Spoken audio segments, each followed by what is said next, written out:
What's going on, Bird Gang? This is Darren Sproles here. I just want to thank y'all for tuning in to Eagles Brawl, the Brawl Network. Don't forget to subscribe to the show and leave a 5-star rating. Fly Eagles Fly.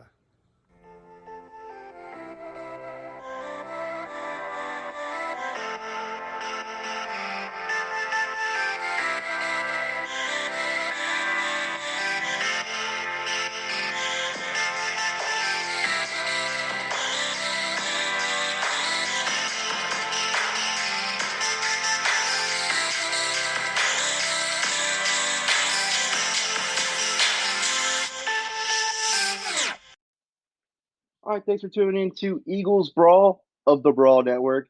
However, you're listening, iHeartRadio, Spotify, Apple Podcasts, Stitcher, YouTube, or wherever you get the podcast. We greatly appreciate it. Conor Myles in the house with my guy, Jonny Page. Jonny, a lot of people on Twitter, Eagles Twitter specifically, obviously, but it always seem to talk down on the 12 personnel. Or the huge thing right now is the Eagles are obviously engaging Zach Ertz in contract extension talks. So a lot of people rather just ride out with Goddard, let Ertz walk because he's getting a little older. They want to ride out with Goddard, and some people want to go back to 11 personnel. Some people suggest Doug Pederson wants to go back to 11 personnel, which is incredibly false. We're here today because you are writing an article describing the pros and cons of the 12 personnel, and we are incorporating that article, not the whole entire article, obviously, because we all need to read that.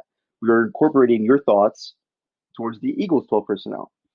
So I fully was on board with this episode because, again, I go on Twitter religiously defending the fact that the Eagles need to keep Zach Ertz and also keep Dallas Goedert, not split the two up. Huge reason why is being the 12 personnel offense. Now, you get these articles that you and I talked about off air that people are talking about, well, the Eagles offense in 12 personnel is the worst in the league. We need to add some context to that, and that's what we're going to do with this episode, because the Eagles also used 12 personnel last year, 22% more than the team in second place did that used it the second most. So there needs to be a little context added here, because of course the Eagles are going to look poor in the result of 12 personnel because they run it way more than any other team does. And the fact that people are right when they say this, they're forced to run it a little bit more due to the lack of talent they have at receiver. Absolutely, that's correct. Because Dallas Goedert and Zach Ertz, 9 times out of 10, are your best receivers during the season. So that theory is most likely true. Obviously, the Eagles want to mix 11 personnel, and you can't run 12 personnel every single offensive snap. That's not how the NFL works. It's not how Eagles offense works. But to the point of everybody saying maybe Doug wants to change the offense a little bit, he shot that down completely at his press conference yesterday. And remind you, we are recording on Thursday. Yesterday was Wednesday is when Doug Pederson had this press conference. He said, and I quote, 12 personnel comes back from his days in Green Bay. It's a huge staple to the offense, and he's looking forward to continue using it going forward. Now, the reason why I believe he feels this way, people forget the 12 personnel did not start when the Eagles drafted Dallas Goedert. That's not where it came from. That's been a staple ever since Doug Pederson came in. I remember I don't know if you're familiar with Fran Duffy's work, but I remember that first week of the preseason when the Eagles played the Colts. They had Trey Burton, Brent Selleck, Zach Ertz. Sam Bradford was the quarterback during that preseason game. They were started utilizing 12 personnel. That was like the first time we got to see it. And then Fran Duffy did a whole entire glorious breakdown on it for his film review. And it showed, like, get used to this. This is going to be a staple of the Eagles offense. So that's back in 2016. Fast forward to 2019. Now they're using it 56% of their offensive formations, excuse me. So my thing is, when you go ahead and because a lot of people, again, want to move on with Dallas Goedert and not pay Zach Ertz because he's aging. When you draft Dallas Goedert in 2018 in the second round, how do you not see this with Zach Ertz's deal coming to an end? How do you not see this coming? The Eagles definitely saw this coming. I don't agree with people thinking like they drafted Dallas Goedert in the second round to replace Zach Ertz this soon in 2 years. That's not what's happening here. The Eagles drafted Dallas Goedert because of their commitment to the 12 personnel. That's what the thought process was behind drafting Dallas Goedert. It wasn't he's here to replace Zach Ertz in 2 years. Because remind you, the Eagles are talking extension with Zach Ertz. They're not listening to what some people want. They are willingly talk. I'm not going to say that the deal's done or anything or that it's going to be done, but they are talking to Zach Ertz in hopes of an extension. So if you draft Dallas Goedert in the second round 2 years ago, you talk your contract extension with Zach Ertz during training camp, hoping to secure him for more long term. I don't know if they want to give him a raise. Obviously, he deserves a raise, but maybe they want to add a year or two onto the deal. You're indicating that you want to continue with the 12 personnel. So, Jonny, as I've seen on Twitter, and as you see me debate with plenty of people on Twitter, a lot of people don't agree with that. They think it's slowing down the Eagles' offense, makes it worse, and a lot of people want to see 11 personnel again. I don't agree with it. I think another factor that needs to go into this whole conversation about 12 personnel is the fact that the Eagles never had the consistent speed on the outside to really make this formation utilize the space that they can have in the middle of the field with the speed on the outside, with the secondary respecting the speed. So I know you just wrote this piece. I'm going to let you go into your thoughts on 12 personnel and advantages, disadvantages, and all that. But I'm fully on board with continuing that for the Eagles offense. I think now you have Jalen Reagor, you have John Hightower, Deshaun, hopefully you have for 12, 14 games at least. You have all the speed you need on the outside to let the 12 personnel thrive, especially Dallas Goedert. I mean, talk about a guy who hasn't had any type of speed to play with besides one game versus Washington last year. Think of all the time, because again, people think that I don't know why that this theory is everybody's head is Dallas Goedert and Zach Ertz a shadow. Only shadow he's on where he's behind Zach Ertz is when it's on a depth chart. He played 33 less snaps than George Kittle last year. He played almost 300 more snaps than Mark Andrews of the Ravens tight end played last year. Zach Ertz is not eating away from Dallas Goedert's opportunities on the field. He's getting on the field. The Eagles have no problem getting him on the field. He played 769 snaps last year on offense alone. So everybody always comes up with these theories of why to get rid of Zach Ertz and like wants to go all in on Dallas Goedert. I think the Eagles already are going all in on Dallas Goedert. They made that pick in the second round knowing we're going to commit to this formation, this personnel. We're going to still extend. We're talking to Zach Ertz, but we still consider Dallas Goedert to be a huge part of our system. Granted, because he played almost 800 snaps on offense last year, played a lot more snaps than Mark Andrews. People are considering him a top 5 tight end now, and he played almost 300 more snaps than him.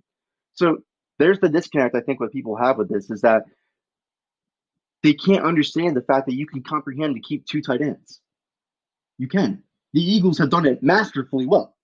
Trey Burton got a huge deal because of the Eagles' commitment to 12 personnel. Zach Ertz is a top 3 tight end because of the Eagles' commitment to 12 personnel. Dallas Goedert is an emerging star who people think highly of because they get to see the sample size to think highly of him because of the Eagles' commitment to 12 personnel. So I'll let you take it away now. That's my opening statement right there. That's a hell of an opening statement.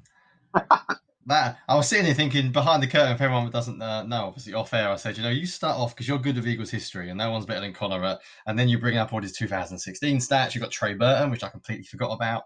Yeah, I mean, it is a hell of an opening statement. But the purpose of this, I guess, and this should be posted Monday, I believe. The article should be probably out then as well, is I was probably 2 years ago, I'd be completely honest, my reaction to the Dallas Goedert pick didn't like it. And this is me being honest. Didn't like the pick massively because I didn't actually think the Eagles needed a second tight end. And I'll explain myself, is that I wasn't a big fan of 1-2 personnel myself. I wasn't the biggest role personnel fan guy. I saw the league as moving away from the run game, as being more pass heavy. There's a lot of receiver talent in the league. And basically the last couple of years has made me change, or maybe at least question myself. And now I've sort of gone full circle.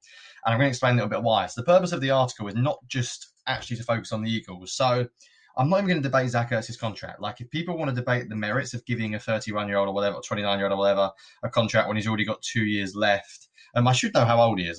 Is he 31? I'm looking it up now. He's turning 30 this year. Yes, that's what I thought. He's 29. People were saying his contract runs out when he's 31. That's the one.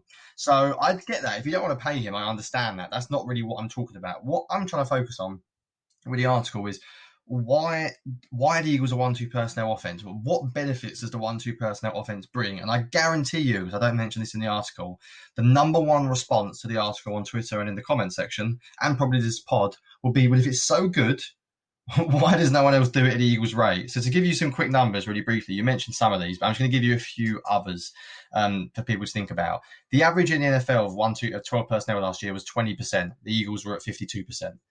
Third down average, the NFL was 10%. Eagles were 46%. Fourth down, the NFL went slightly back up to 16%. We were all the way up at 58%. Funny enough, you mentioned this off air, but Kansas City was second at 57%. And Kansas City have got a reputation of a team that spreads you out, lots of fast receivers, etc. But on fourth down, they were basically equal to the Eagles. In the first 11 games of last year, so the first 11 games, we ran 12 personnel only 45% of the time, and we scored 22 points per game. The final 5 games as a season, we lent on 12 personnel. We ran it 64%, so 20% up off the first 11. We scored 28.5 points per game.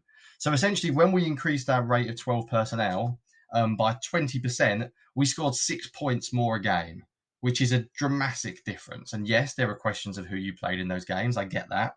But that's a big, big difference. So I guess the question is, sort of, as I said, people ask is, well, why don't more teams do it? And my honest opinion is, I just don't think teams have 2 good tight ends. There's not 32 good tight ends in the league. If you look at fantasy rankings, you get guys like, I'm trying to think of like Jack Doyle in the top 25. Like Dallas Goedert's easily a top 13 tight end. Zach Ertz is probably top 3 or top 4. Like there's not many good tight ends in the NFL. Eric Ebron was in the top 20 of a list I looked at earlier. I mean, there's not many good players. So it's one reason why teams can't do it is not because actually they don't want to do it. It's because they haven't got the options. I think you've mentioned this year, but off air as well, we're going to see the Buccaneers do it a lot more this year. Because guess what? Gronkowski and Howard are very good players. They're going to try and get on the field. So what I'll do with the rest of the pod, and we'll sort of go back and forth, is just talk about sort of the benefits of Can I interject real quick, though? Yeah, of course. Before we start, anything? Yep. I think this year we're going to see a lot of teams shift to 12 personnel, though, to be honest with you. I think you just mentioned the Colts, Jack Doyle, Trey Burton, Frank Reich. They're going to obviously be more 12 personnel this year, especially because they have huge weaknesses at wide receiver as well, outside of T.Y. Hilton. I definitely see them being as a team going more 12 personnel. The Chiefs are going to continue to do it. The 49ers just brought in Jordan Reed. That fully screams to me, because Jordan Reed is just a receiver. That fully screams to me that they're going to go more 12 personnel too, especially now that you mentioned their wide receiver position is full of injuries. Debo's out for a while. Brandon Ayuk is already injured too. They're scrapping the scrap heap for wide receiver talent right now. So you have Jordan Reed and you have George Kittle. You're probably going to go more 12 personnel. I think the NFL is starting to trend that more in that direction, because all these tight ends coming out, like I'll use the Chicago Bears as an example, just drafted Cole Kmet in the second round after they just gave Jimmy Graham a huge payday. I think they're going to go more 12 personnel. Nick Foles and Bill Lazor and Matt Nagy and Johnny Filipino up in there. I think they're going to go more 12 personnel now with their decisions that they're making. So I agree with you. I think finding that tight end talent is extremely hard. I think it's super hard for the Eagles to go out and have 2 top 10 tight ends. I'll tell you what the big thing as well, though, because you mentioned Jordan Reed, and this is one thing I get to in the article a lot as well. Conor hasn't read this, by the way, because it's not out yet, so he'll have to discuss these points on the fly. But I think it's really key, if you play 1-2 personnel, both of your tight ends have to be able to block. Zach Ertz has got a reputation of being a terrible blocker, which is really unfair. And in fact, if you read the article, look at how many clips, because it's an article, but I put a lot of all 22 clips in there as well to back up my points. Look at how many clips Zach Ertz has a key block in. He's not Dallas Goedert in the run game. Dallas Goedert is a superb blocker, but Zach Ertz is willing. And that's the difference between, sometimes you get teams who are 1-2 personnel and the second guy can't block. And to be honest, if teams treat your 1-2 personnel and they treat your tight end as a receiver and they just go nickel all the time, that's not really 1-2 personnel. The reason why the Eagles can successfully do it is because no matter what anyone thinks of Zach Ertz, most teams will play base against the Eagles. A lot of the time they won't on third down, which I'll point out in the article, but first and second down, they'll line up in base, because Zach Ertz and Goddard are treated as tight ends. The key is you've got to be able to be good enough at blocking where teams still respect you enough. And that's something we're going to touch on a little bit later, but it's an important point. When I'm saying getting 2 good tight ends, for example, Trey Burton, you can question whether he was ever really good enough of a blocker to be able to count as a tight end. I bet teams when they line up against him last year will treat him as a receiver at times. But I'm going to begin, and we'll discuss these points a little bit. I'll sort of combine my first two with something that actually Chipwagon Ryan spoke about when he was on the pod with us a few months ago, probably now. And actually, he was the reason why I'm writing this article, and I DM'd him saying, "Do you mind if I write this? Because I know you were going to." And in the end, he can't find the article. He's lost it. It's in some old computer. So I've got free reign to write this. And this will be easier if you've read the article because you'll understand what I mean. But basically, when you're in 1-2 personnel, it means there's an extra gap a defense has to defend in the run game. And you basically have an extra place you can run. When you're in 1-1 personnel, generically, there are 7 gaps you can attack. And I'm talking about the gaps in between each blockers and then the gaps on the edge of each blocker. So you think about it, you've got 5 offensive linemen, there's 5 gaps. Then your 6th and 7th gap are the edge of each tackle. Or tight end if you're in 1-1 personnel. When you bring in 2 tight ends, there's now 8 gaps to defend. No team wants to get done by giving up easy rushing yards, okay? It's the worst way of losing, getting outnumbered in the box. And NFL's a maths game, okay? It is a game of numbers. So what most teams will do is they'll put a player in the box, normally a safety, because then you block 8 men. You block 8 gaps with 8 men, okay? And what that does is, it sounds very obvious if you can picture this, you force a team into single high. Basically, on 1st and 2nd down, you're telling a team, if you don't play single high, we're going to run on you. Think about how bad the Eagles were last year at taking advantage of that. It's incredible when you think about it. I think probably the biggest thing about 1-2 personnel is you dictate single high coverage. You get the defense into going single high. We had no speed on the outside. I think, to be honest, the whole point of 1-2 personnel is you have speed on the outside. The more I researched it, it's literally the purpose of going 1-2. Obviously, there's lots of different reasons of it, but you force a defense to react to you because defense is always reacting to offense. That's what the NFL is. Offense is control what a defense can do. That's been that way forever. It always will be the case because offense is the ones that dictate whatever they want, and the defense has to react to it. Now, the problem is if you can't block, as I mentioned, if your tight ends can't block, then the team's not going to bring an extra man into the box. They're not going to bring a safety down. If your offensive line's bad and you can't run the ball, teams will say, you know what, we're going to keep 7 in the box because we don't think you can run even with the extra man. The Eagles have an extra man if you play too deep, so they're going to have to put an extra man in the box because the Eagles have got a very good offensive line. Also, may I add, the Eagles just added a mobile quarterback, and you know what I'm not saying they're going to use Jalen Hurts a lot, but you know what mobile quarterbacks do. They give you an extra man in the box. So if you've got Jalen Hurts on the field in 1-2 personnel, there's no way the defense is sitting in too high. No way, unless it's like 3rd and 15. They're not sitting in too high. So you are guaranteed to get single coverage, basically single high coverage. So you can narrow it down. They're going to be in cover 3 if they're in zone, maybe some sort of quarter half, cover 6 if they're in zone, or they're going to just be in box down and cover 1 with a free safety deep. That means whatever side that free safety shifts to, you are getting one-on-one coverage on the outside. And we know, because the Eagles have added speed, that is going to be very difficult for a cornerback to cover a receiver on the whole side of the field. And you're going to create more big plays. The Eagles just couldn't do that last year. So when I read all these articles saying the Eagles' expected points was low with 1-2, yeah, it was low because they had no receivers that could stretch the field. 2018 too. It's the same story in 2018. Their speed guy they relied on that year was Mike Wallace, if you remember. Yes. And they didn't have him. They haven't had speed. No. Funny enough, actually, Deshaun Jackson's touchdowns didn't come out of 1-2 personnel because I checked. They came with him in the slot with 3 wide. But that doesn't mean Deshaun Jackson can't play out wide in 1-2 personnel. We saw in one game. They're going to line up with Deshaun Jackson and Rager out wide when 1-2 personnel. Almost guaranteed. I think John Hightower will play out there as well. And then obviously JJ, I think on Whiteside will probably rotate in more in the red zone. But I think that's a big key point that when people touch on 12 personnel, that is it's an overrated aspect. You basically force the defense to go single high. And if you've got speed on the outside, you're going to love that. We mentioned earlier on about how often the Chiefs actually go 12 personnel. Not surprising. Stick Sammy Watkins and Tyreek Hill outside. Stick Tyreek Hill and Mecole Hardman outside. You've then got to try and cover those guys with single high coverage. It's hard. It's very, very difficult to do. So it gives the Eagles a massive advantage. And it's basically something that they couldn't tap into last year because, as you mentioned, they haven't had speed for years. It's a big, big part of 12 personnel. I was going to bring up that point. I think, if anything, because I'm going to count the Marquise Goodwin edition just because Howie didn't know at the time that he was going to opt out. But they go into this draft and they add 4 speed wide receivers. If anything, that tells me that that's more of a commitment to 12 personnel. Yes. If there's I agree. they focused on one skill set of receiver. They didn't draft a receiver because he could do this or that. They went, if you can be fast, we're drafting you. That's all they went into. And then they also traded for Marquise Goodwin in the draft. So that's 4 speed wide receivers that Howie brought in one day. So that's what I'm saying. That the focus there must have been, we're going to continue with 12 personnel, and if Deshaun gets hurt or Rager gets not is whatever happens, we have options to continue putting speed out there. Whereas with 2018 we didn't, in 2019 we didn't. Yeah, it's a really good point. And to be honest, I sort of forget about Goodwin, but you're right. The team added 4 receivers that all run down the field vertically.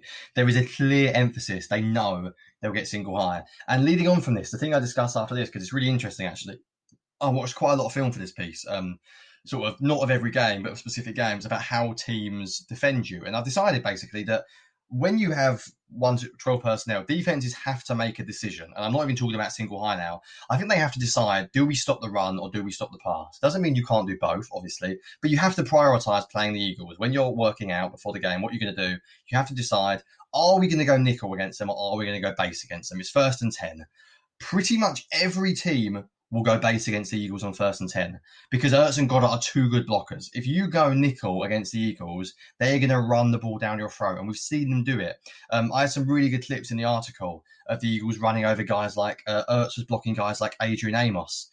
Really like Adrian Amos, good safety. It's like 195 pounds. It's one of the things I touched on in the article, that safeties and linebackers are smaller now. They're small players. So if you're going nickel and you're telling your defensive backs to stop the run, that's all well and good, but Goddard and Ertz are both 250 pounds plus. They're going to win those matchups. So you almost force a team to decide what they do. And actually, I used the Cowboys example. If you remember week 16, the Cowboys basically lined up in base, and they said, we're going to stop the run. That was their aim. They said, we're going to treat Goddard and Ertz like tight ends, not like wide receivers, which makes sense. That's probably how I treat them as well. Myles Sanders had 20 carries for 79 yards. So you'd say, right, the Eagles sort of struggled. Dallas Goedert went 9 catches, 91 yards and a touchdown. And in the article I mentioned this, if you remember, Wentz missed him on a sort of slot fade where they seem to get confused about who was running where. If Dallas Goedert catches that, he goes 10 for about 120 yards and a touchdown against the Cowboys. And the reason why is because basically they treated the Eagles, they played base, and they got Goddard on linebackers all day long. And in the end, actually, Ertz took the safety. Byron Jones was used on Ertz a lot. So the Eagles looked off Ertz, and they just killed Xavier Woods kind of messed up Zach Ertz in that game too. That was where he got his yes, he got hit as well. He was also playing hurt. Yeah, by the way, the Eagles brought in Joshua Perkins as well. Like the Eagles were sticking with 1-2, even if Ertz went out last year. There's a reason why everyone goes, why are they playing Perkins? This is the reason why.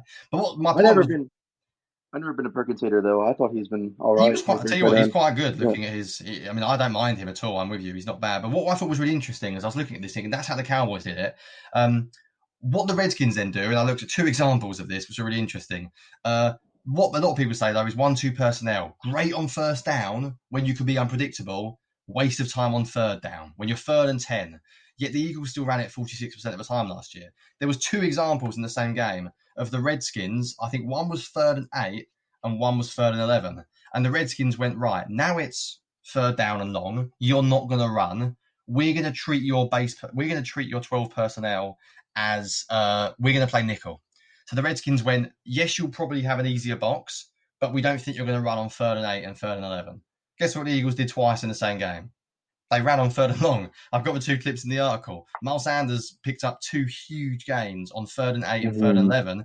Even on 3rd and 10, the Eagles are thinking, you know what? If you're going to play our 12 personnel with nickel, we like our matchups. We like the fact, I think Dallas Goedert and Zach Ertz both had to block cornerbacks on that play.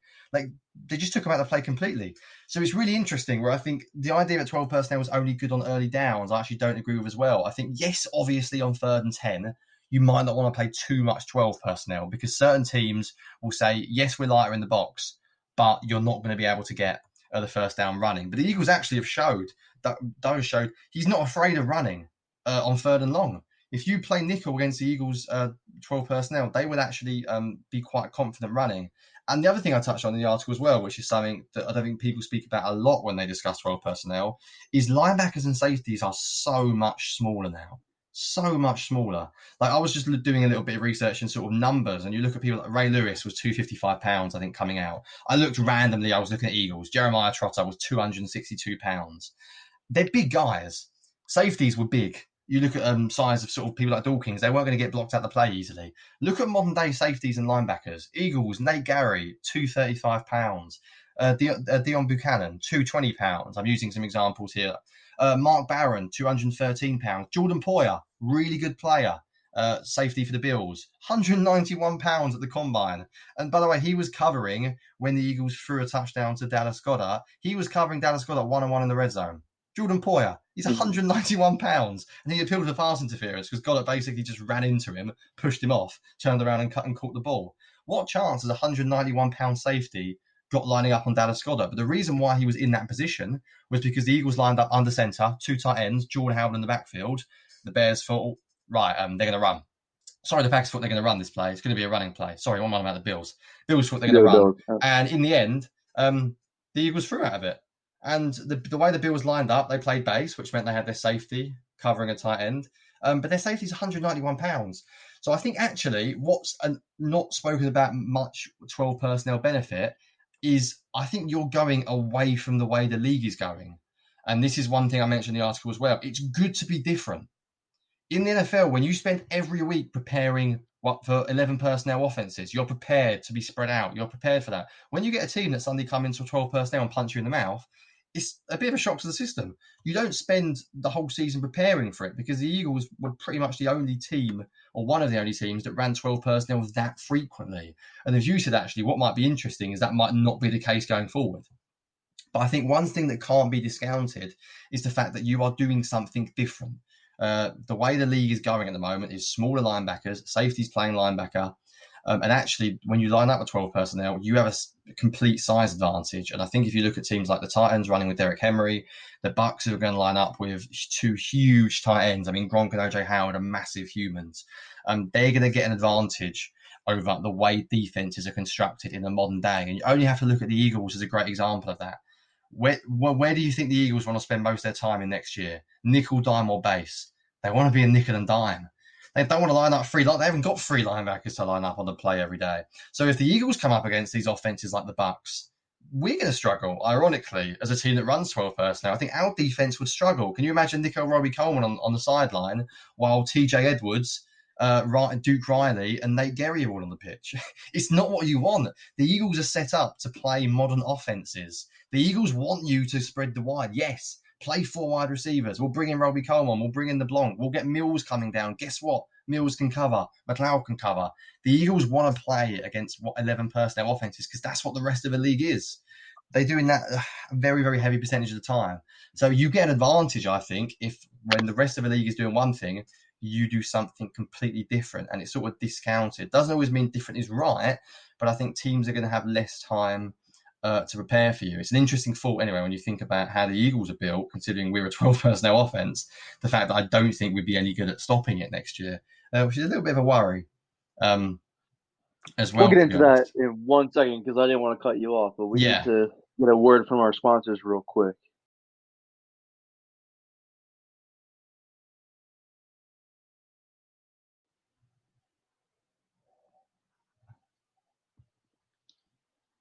All right, we're back. So I will say, I agree with you on your last point that the Eagles probably can't cover it that well, but when you look at the schedule, I don't think they have to worry about it either. There's not that many teams they play this year where I can't think of one off the top of my head. To be honest, there's still not many. The Eagles are still the best 12 personnel offense in the league in terms of doing it. I think the Buccaneers will do it a lot. I think you're right. But at the end of the day, you don't want to be doing the same as everyone else. I think it's good that the Eagles can provide some versatility.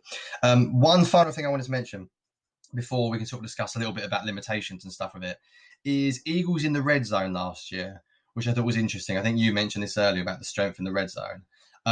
So if you've ever used Sharp Football Analysis, for example, they have a sort of study on whether a play was a success or not. Okay, now, to be honest, in the article I mentioned this, I don't really like statistics like that hugely. I am big on stats, but to me, what is a successful play? But anyway, just going with it for a second.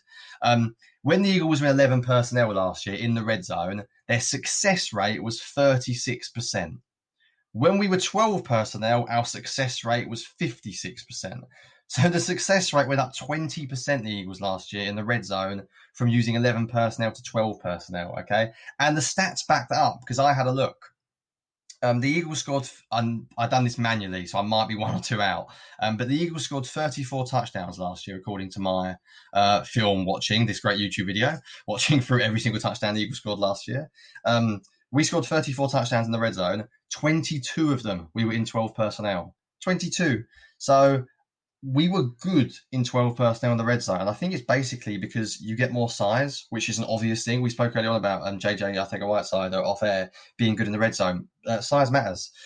Some men don't like to admit it, but size matters, and especially in the red zone, because you need big bodies in there because the field is condensed. You don't get anywhere near as much separation. So when you've got big bodies like Goddard, Ertz, and yes, JJ, I think a Whiteside next year, they will have success in that condensed area of the field. It's not really where you want your Deshaun Jacksons, your Tyreek Hills, your Mecole Hardmans as much because it's very condensed. It also means you get extra blockers in. And like we spoke about in the past, getting more blockers in is no bad thing because the odds are, in the current NFL, your tight ends are going to be bigger than your opposition's linebackers. And that hasn't been the case for a while, but I think at the moment it is. So you actually fancy Dallas Goedert taking on a linebacker. You will actually expect him to win that matchup. Whereas I think if you go back 10 years, you would not expect that to happen. You wouldn't see like the Ray Lewis's, I mentioned Jeremiah Trotters. You wouldn't see your old big star linebackers getting blocked by tight ends. They'd be too good for that, whereas I think currently they're not. So I think the red zone is something where the Eagles had real success with. And sort of the whole point of this, why I wanted to talk about this, why we wanted to record this, is the idea that the Eagles are just doing 12 personnel because they have had no receivers is false. It's true, the Eagles have had no good wide receivers, but 12 personnel actually has some massive, massive benefits to it. There are a lot of different benefits. And hopefully, by the end of this pod and by the end of the article, from what we've been discussing, you'll get an idea that actually building an offense around 12 personnel is not a bad idea. It doesn't mean you have to do it every play, but it's not actually a bad idea for the Eagles to consider. Anything else you wanted to add to that? I mean, maybe we'll touch on a few limitations I was going to ask you before we finish. I would, just because I think from going to a couple games last year and sitting in the end zone type seats, I always noticed that either Goddard or Ertz was open. They either they have some kind of leverage on the defender where you're talking about with size. So if we're going to hail Carson Wentz for being this great red zone quarterback production wise, why can't we hail the 1-2 personnel in the same aspect then? Because that's really what you just proved it yourself. You literally just proved it. They score a majority of their touchdowns in the red zone out of it. So if we're going to hail Carson Wentz for his, I think it's 72 touchdowns, 2 interceptions performance in the red zone, why we're going to have to hail the system? I mean, the personnel he's running then. Yep, I agree. Well, other little interesting numbers as well when I was looking at it, because I broke them down into 2 bits. I didn't actually put these in the article. It's a little bit I was going to ask you, because before I look this up while you talk, because I've been trying to find this fact for the whole entire night. Do you know the percentage of the 12 personnel form that they did in 2017, though? But no, it wasn't as favorable because, again, you had Torrey Smith, Nelson Aguilar, and Alshon Jeffrey for the whole entire season. There was no injuries there that time. But they did have Trey Burton, Brett Selleck, and Zach Ertz, who we all still saw in the field a lot. So that's why I never got the Pacific, because I kept looking. I can't find it specifically. I know it had to be down, though. I would assume they're I don't know. I don't want to say that, though, because in 2016, they were 12 personnel a lot. So I don't want to say that they were, because from going back and watching the highlights of that season, it looks like they're more majority 11. But I really don't know. I don't know off the top of my head the exact numbers. I think you're right. I would bet they ran out of 12 quite a lot for reasons I mentioned. And I don't think Sharp Football Analysis, what I use for this, goes back as far. Actually, it might do. I'm looking at the website now. I will tell you in a second. It wouldn't be as high. But one thing I think is interesting is, although we've mentioned here 12 personnel, no good coach should say, we're going to be 12, we're going to be 11 because I want to. That year, Torrey Smith and Alshon had to be on the field, and Nelson Aguilar was better than Trey Burton and Brent Selleck. So it's what I'm not saying that you never run 11 personnel, by the way, but the point is that you can sort of do it a little bit depending on what sort of your sort of frequency is. It depends on your players though. By the way, Conor, I just found it on Sharp Football. We ran 11 personnel 61% that year, and the league average was 54%. So we ran it more than the league average. We ran 12 personnel 26%, which is still 3% more than the league average. So we didn't run it a lot. They committed to it still. But your point there was absolutely right there. We could have left it at that. Nelson Aguilar that year was better than Trey Burton and Brent Selleck. Exactly. Absolutely. So yeah, you're really just saying the whole entire point of this episode right there and there. They're putting their best players on the field. That's the point of the 12 personnel. It's not because, and that's where people are coming in saying, well, then why commit to it when you have Jalen Reagor in the first round, you have Deshaun Jackson now, you have Hightower, all these guys, Whiteside, Alshon's supposed to come back. But the point is, I don't think that any of those guys are going to be better than Dallas Goedert in 2020. I really don't. I agree. So some people don't, though. That a lot of people don't agree with that, and that's you and me are on the same page debating about something that people might not agree with. I'm just trying to bring it up. When you look at 2017, because that's what people are going to say. They're like, well, what happened in 2017? I'm not sure, because it's not like the Eagles were an incredibly impressive 11 personnel. None of the receivers went over 1,000 yards. It was the most spread out offense in NFL in the Eagles' history, I believe, because I've never seen an offense be that spread out where everybody is literally contributing. Literally, Corey Clement, their running back, is contributing a huge offensive role that year. They had literally everybody on offense, even Big V, contribute way more than they expect. So everything literally went right that year from an offensive standpoint. It's never gone that way. That's an outline year for Doug Pederson's tenure. I just don't see. You can't convince me that. I know Tyler tries to all the time, but you can't convince me that there's a better receiver on this team, wide receiver, than Dallas Goedert. Yeah, and one other thing as well, unless you're the Ravens last year, Lamar Jackson, who was so good they could beat any defense, or you're the Chiefs, where you've got Mahomes, Kelsey, and Hill, the odds are that 90% of NFL teams, except maybe those two, have to match up with who they're playing against. They're not good enough just to say, we're doing our thing.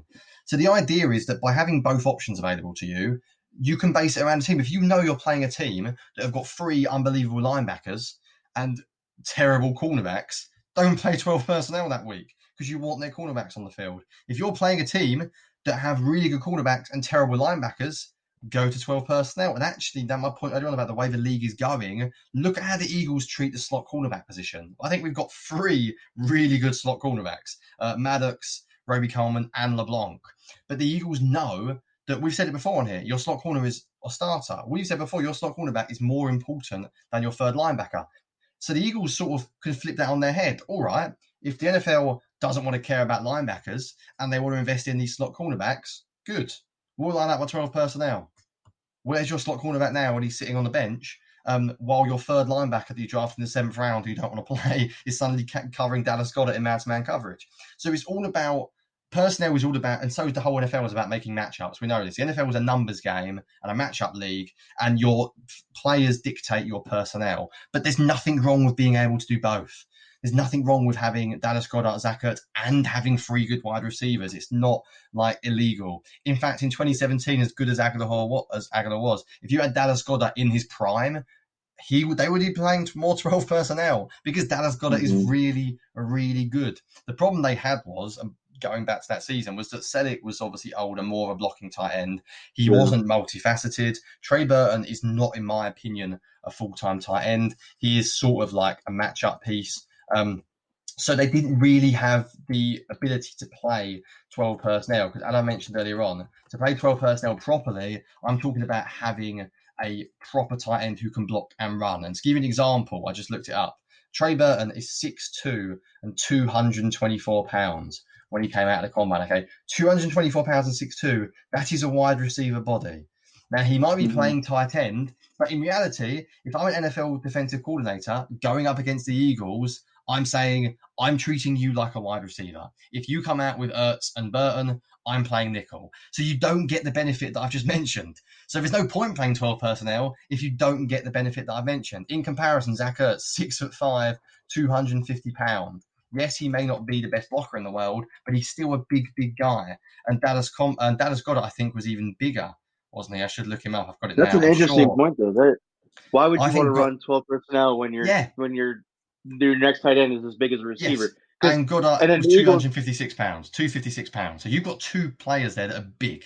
Trey Burton was not a tight end size. 220 pounds or whatever. That is a big receiver size. Like Alshon's probably bigger than that these days. Or JJ Arcega-Whiteside are probably quite similar. Whiteside is bigger than that. Yeah, to get the benefits of playing 12 personnel, you need to make the defense respect your running game. So they bring a safety into the box, they play single high, and you then dictate coverage.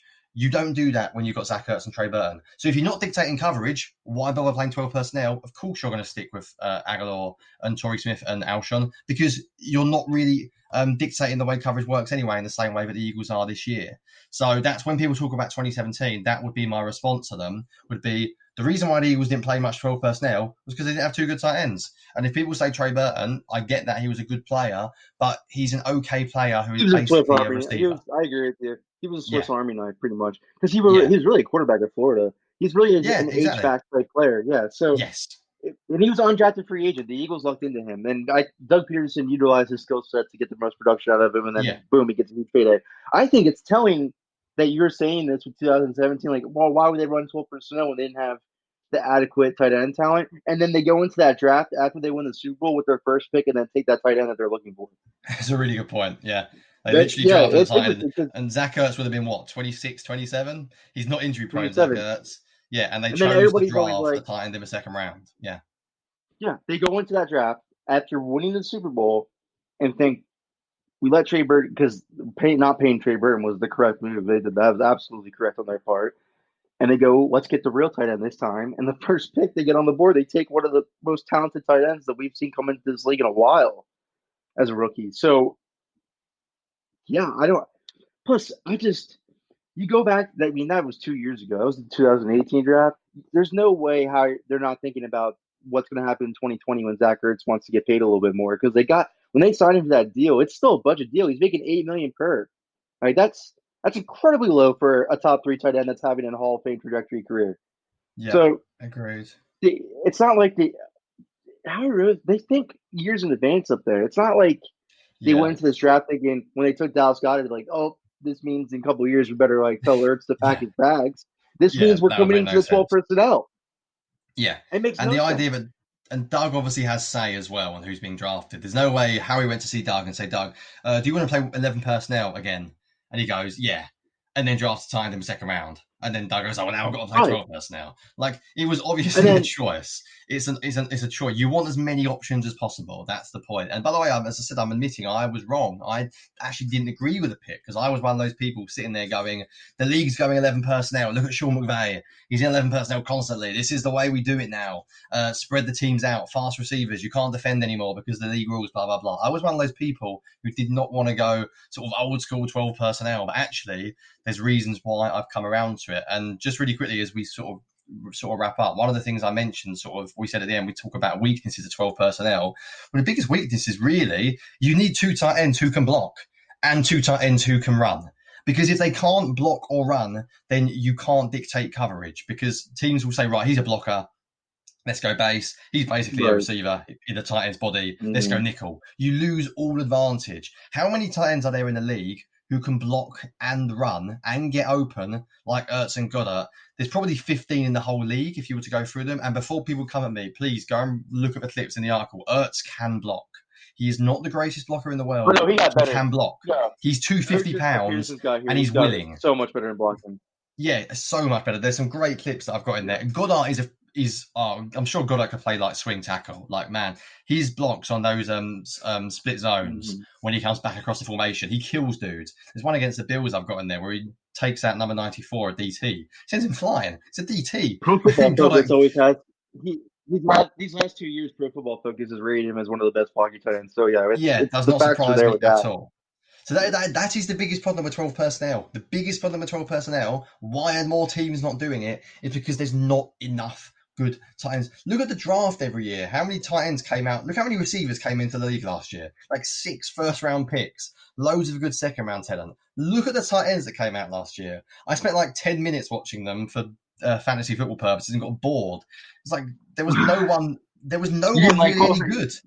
Yeah, there really was. There I was mean, no Cole one Kmet was good. probably the best. Yeah, Probably the Cole best Kmet was like one. okay, and there's a few players I quite like Harrison Bryant, who went to the Browns. But you're talking late round average players. I think the Yeah, Patriots took 2. Look how many receivers came into the league last year. The benefit of going 11 personnel is it's 50 times easier to find good receiving talent, which means you can get more good players. But if you have 2 good tight ends, don't get rid of them just to say we only need one. That's the wrong way of looking at it. It's the complete wrong way of looking at it. It should be, oh my goodness, we've got 2 good tight ends. We've got something basically, with the exception of the Bucks, probably none of the rest of the league has.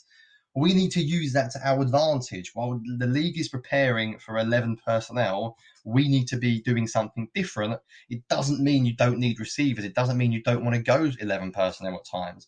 It just means that you have the option of going 12 personnel and being able to dictate coverage. So there we go. Good thing about speed, the other good thing, yeah, that was a mic drop statement right there, though, I will say. Congratulations right there. But the other thing about the speed is you can now be more versatile. So do I think the Eagles will be as much 12 personnel this year as they were last year? Hell no. If the speed stays healthy, no. I think Zach Ertz is going to line up at the X. I think God's going to line up at the slot. I think it's going to be all mismatches, like you just said. But do I think their primarily will be 12 personnel? Yes, I do, because that's what they committed to. That's what they're showing us. I'm going. You've with said this what before. they're saying. What are they going to do? Sit Dallas Goedert on the bench and say, sorry, we really need John Hightower to get some snaps. Like, no disrespect to John Hightower. He's not as good. He's not as good. If he's better than Dallas Goedert, then brilliant. We've hit the best late round pick of all time. He won't be. Jalen Reagor probably won't be better. Deshaun Jackson, maybe. Deshaun Jackson probably is, to be fair. Deshaun Jackson is better. But except for that, Dallas Goedert's just your third best receiving option behind Ertz and Deshaun anyway. So, yeah, we need Tyler on the other end just to yell at us and tell us we're wrong. Him and I argue about this to the point where Deshaun Jackson's mom blocked me on Twitter. Because I literally said, if you're talking about a prime Deshaun Jackson, then yes, he is the second best receiver. A 34-year-old Deshaun Jackson who played 1 game last year, I'm not saying that. Because Dallas Goedert is a top 10 tight end. Why do you hate Deshaun Jackson, Connor? Why do you hate Deshaun Jackson? I know. And Tyler created that picture, and then his mom blocks me on Twitter after following me for like 5 years. She blocks me on Twitter because of that. That's amazing. I literally, but regardless if that's debatable or not, because the Eagles, no matter what, a wide receiver is going to touch the field, so it's going to be Deshaun Jackson. He's your wide receiver 1 next year. But there's no other wide receiver, anyways, than him that you can argue putting on the field over Dallas Goedert. Not Alshon Jeffrey, not Greg Ward, really not Jalen Reagor either, but he's going to see the field because they need to have 2 wide receivers no matter what. There is no wide receiver on this team, to me at least, and again, Deshaun Jackson is definitely, you can argue, that you play over Dallas Goedert. And the stigma that everybody has, because I know we want to wrap up this episode, that you can't have 2 tight ends, that needs to go. That needs to evaporate. That should have never been a thought in our head when the team hired Doug Pederson. That's literally the staple that he brought, that he learned in Green Bay under Mike Holmgren when he was a player there, and he's continued to this day with the Philadelphia Eagles. And I would argue, because I talked about it off air, the Kansas City Chiefs, go watch their red zone film. See what formation they lined up in the most. They had Demetrius Harris out there, their second tight end. They had Travis Kelce. They had Sammy Watkins. They had Tyreek Hill. They had Jimmy Williams. That's what they were doing in the red zone. They were copying the Eagles. Like, more teams, I think Bruce Arians in Tampa Bay adding all these tight ends is copying the Eagles. I think when you look at Frank Reich over in Indianapolis, who came from the Eagles and brought Trey Burton in this offseason, they love Jack Doyle, as you mentioned earlier. It's going to be more 12 personnel team. They're copying off the Eagles. When I look at Chicago, they added the Eagles' ex-Super Bowl winning quarterback. They did have Trey Burton at one time. They gave him a huge deal that didn't work out. But they did add the Eagles' quarterback coach at the time, John D. Filipino. They added Bill Lazor, who is Nick Foles' good friend with Chip Kelly. And now they drafted Cole Kmet in the second round, and they gave Jimmy Graham a huge contract with a no-trade clause, which is weird. This offseason, they're going to commit to more 12 personnel. So I think the Eagles are setting an example for the league of where you should go this way. I think you described it perfectly, though, so I'm not going to keep repeating what you're saying. No, but and just one other thing I'd say is, on that point, I think more teams would if they were there. If there were more tight ends If in they the had that, yeah, draft that were again, good, they I agree would. with you. That's what the Yeah. Eagles have the benefit, is it's really hard to do this. We're probably like spoiled. We are in a really good position that I think Yeah. fans haven't really grasped yet, where we have two really good. I think Dallas Goedert is brilliant. Like from this article, I've gained more of an appreciation for him, and I always liked him. He is superb. Like, he is really, really good. So rather than get rid of one, let's keep both, and other teams will be jealous of that because they want two tight ends. I can guarantee you, go and ask most head coaches, do you want two tight ends? Yes, please. But they're not there. There's not two tight ends that can block and catch. Most guys coming out of college are either basically receivers or guys that can't run and can block. You take one or the other. You get a receiving tight end or you get a blocking tight end. There's not many that can do both. Even Ertz, it took him a while to become a blocking tight end. It takes time to get players that can do both. It's just a really hard skill, possibly one of the hardest. Being a complete tight end, that's what makes people like Kelsey and Kittle and Gronk when it's so good, because their blocking is unbelievable. Kittle's blocking is second to none. Gronk in his prime, his blocking was unbelievable. And what that means is, we said time and time again, you're going to get those guys on safeties and linebackers, because teams cannot play nickel and dime against you when you've got those guys on the field, because they're too good at blocking. And if you block the Chiefs, the 49ers, they'll just run it down your throats. We've seen Andy Reid do that for ages. Kyle Shanahan done it last year. You're putting a bind, basically. Guys like Kittle, they're like cheat codes. There's no, how the hell do you cover a Kittle one-on-one? If you take a linebacker, he's probably too slow. You take a safety, he's too small. Like, receivers at that size that can move like that, they're so rare. They're such a big mismatch. And I think the fact that we've got two players that are not in that same bracket as Kittle, in my opinion, I know Ertz's numbers are good, but they're very, very good, both Ertz and Goddard, which means that you have a huge advantage. And the Eagles should be able to take advantage of it next year, because they've actually got some guys who can actually run on the outside. Whereas this year, this might be a little bit of a hot take, but I firmly believe it anyways. Dallas Goedert's blocking is along the same lines as George Kittle's. It's not far off. Yeah, it's not. You definitely not. And again, I mentioned this earlier in the episode. I just want to add context to it because I did get some hate for it when I tweeted it. George Kittle did miss 2 games last year. I completely understand. But my point of saying that Dallas Goedert played 33 fewer snaps than him was because George Kittle is the whole entire 49ers offense. That's their number one option day in and day out. Now, when you look at a guy like Mark Andrews, who had a huge breakout season last year, he was on the field for 456 snaps on offense, and Dallas Goedert was on the field for 769. So this stigma, and again, I know that's a run-first offense and everything, but they had to have still a crazy stat. I didn't know that. Yeah, that's a crazy stat. It's crazy. Yeah. Because Nick Boyle is their best blocking tight end by far. He's the best blocking tight end in the league, actually. He's better than Kittle in blocking Nick Boyle. But so they had to get him on the field too. But when Mark Andrews on the field, he makes plays and he's a great tight end. My point is the stigma that we can't have 2 tight ends needs to leave everybody's brain. That needs to go. That's not the case. You can successfully have 2 tight ends, and the Philadelphia Eagles have shown you from last year and this year that is absolutely a possible thing. Dallas Goedert does not lose opportunities with Zach Ertz being on the field. It's not true. That's not the case. It's been proven time and time again. So I just want to kill that stigma again. The Eagles can have 2 tight ends, and they can pay 2 tight ends. Want to know why? Because I don't believe they'll be paying their wide receivers much next year. I don't believe I think they're going to attack the draft again next year, wide receiver, until they get it right, until they get their long-term guys. I don't think they're going to go the free agency route anymore. I don't think they're going to go the trade route anymore. I think they're going to go cheap, young, till they get it right. And again, you extend the Ertz now. I don't even think they're going to extend him, to be honest with you. I think if they extend him, it's a 1 or 2 year extension. I think it's all about money. It's about money in this situation. When it comes time where his contract ends is when you pay Jalen Reagor. So I'm paying Zach Ertz, I'm paying Dallas Goedert, and I'm saying, here's my Carson Wentz's Jeremy Maclin and Deshaun Jackson type duo that I'm paying. That's your wide receiver duo right there. Because again, people are going to say don't pay 2 tight ends, but they'll be the first to tell you that you should pay 2 wide receivers when they're good on your team. It's the same thing here. There's no different. No different. So enough of the stigma that you can't keep 2 tight ends. That needs to leave everybody's heads because the Eagles have proven it wrong. They won the show right there, though. Yeah, Congratulations, Jonny. We took almost a whole entire hour talking about one topic. 12 personnel. 12 personnel. One I know, topic. Because like we a usually have like 2,500 article on it. Word article on it, yeah, but there you go. amazing. Because we usually have like probably an episode, probably I thought like 3 topics or so each Yeah. time, and we really just attach one whole entire topic.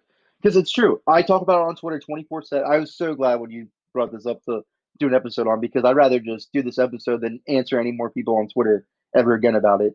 Because I'm just tired of this debate. I explained how I felt. You explained perfectly about the 12 personnel. I dare somebody to argue after hearing this episode about the 12 Bring it personnel. on. Wait till you Please see bring it on. Wait till you see the BGN comments. I'll be replying to a few. There will be a few, but there we go. You gotta love it. All right, guys. Thanks for tuning in to Eagles Brawl. Again, 5-star ratings on Apple Podcasts are greatly appreciated. It helps us grow. It helps you guys grow. We'll be back soon. All right. For Jonny and I, see you guys later. Go Birds.